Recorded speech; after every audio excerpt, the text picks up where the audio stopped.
ಇದು ಹುಬ್ಬಳ್ಳಿ ಧಾರವಾಡ ಬಿಆರ್ಟಿಎಸ್ ಸಾರಿಗೆ ಸೇವೆಯ ಕಥೆ ವ್ಯಥೆ. ಸಾವಿರಾರು ಕೋಟಿ ಸುರಿದು ರೂಪಿಸಿದ ಸಾರಿಗೆ ಯೋಜನೆಯಿಂದ ಲಾಭಕ್ಕಿಂತ ನಷ್ಟವೇ ಹೆಚ್ಚು. ಹುಬ್ಬಳ್ಳಿ ಧಾರವಾಡ ಅವಳಿ ನಗರದ ಜನರಿಗೆ, ಅದರಲ್ಲೂ ವಾಹನ ಸವಾರರು ಹಿಡಿಶಾಪ ಹಾಕುವಂತಾಗಿದೆ. ವಿಶ್ವದರ್ಜೆಯ ಸಾರಿಗೆ ಸೇವೆ ನಿಜಕ್ಕೂ ಹಳ್ಳ ಹಿಡಿದಂತಾಗಿದೆ. ಒಂದಲ್ಲ ಎರಡಲ್ಲ, ಬರೋಬ್ಬರಿ ಸಾವಿರ ಕೋಟಿ ಸುರಿದು ಮಾಡಿದ್ದ ಬಿಆರ್ಟಿಎಸ್ ಈಗ ಅವಳಿ ನಗರದ ಜನರಿಗೆ ಶಾಪವಾಗಿ ಪರಿಣಮಿಸಿದೆ.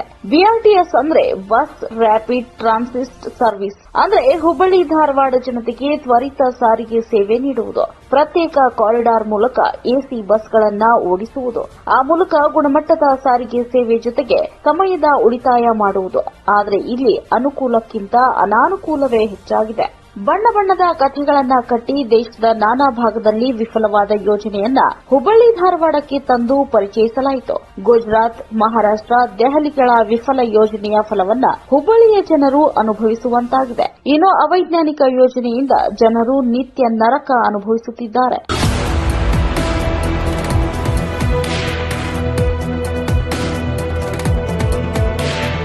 ಬಿಆರ್ಟಿಎಸ್ ಬಸ್ಗಳ ಓಡಾಟಕ್ಕೆ ಪ್ರತ್ಯೇಕ ರಸ್ತೆ ಮಾಡಲಾಗಿದ್ದು, ಉಳಿದ ಎಲ್ಲಾ ವಾಹನಗಳ ಓಡಾಟಕ್ಕೆ ಒಂದು ರಸ್ತೆ ಇದೆ. ಆದರೆ ಟ್ರಾಫಿಕ್ ದಟ್ಟಣೆಗೆ ಸಿಲುಕಿ ನಿತ್ಯ ವಾಹನ ಸವಾರರು ಹೈರಾಣಾಗಿದ್ದಾರೆ.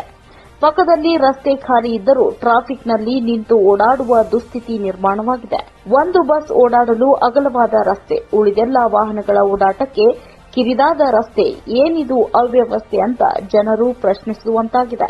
ಒಟ್ಟಿನಲ್ಲಿ ಸಿಗ್ನಲ್ ದಾಟಲು ಪಾದಚಾರಿಗಳು ಪರದಾಡುವಂತಾಗಿದೆ. ಚಿಗರಿಯಿಂದ ನಗರದಲ್ಲಿ ವಿಪರೀತ ಟ್ರಾಫಿಕ್ ಸಮಸ್ಯೆ ಉಲ್ಬಣಗೊಂಡಿದೆ. ಅವೈಜ್ಞಾನಿಕ ಟ್ರಾಫಿಕ್ ಸಿಗ್ನಲ್ನಿಂದ ಪಾದಚಾರಿಗಳು ಪ್ರಾಣ ಕೈಯಲ್ಲಿ ಹಿಡಿದು ಓಡಾಡುವ ದುಸ್ಥಿತಿ ನಿರ್ಮಾಣವಾಗಿದೆ.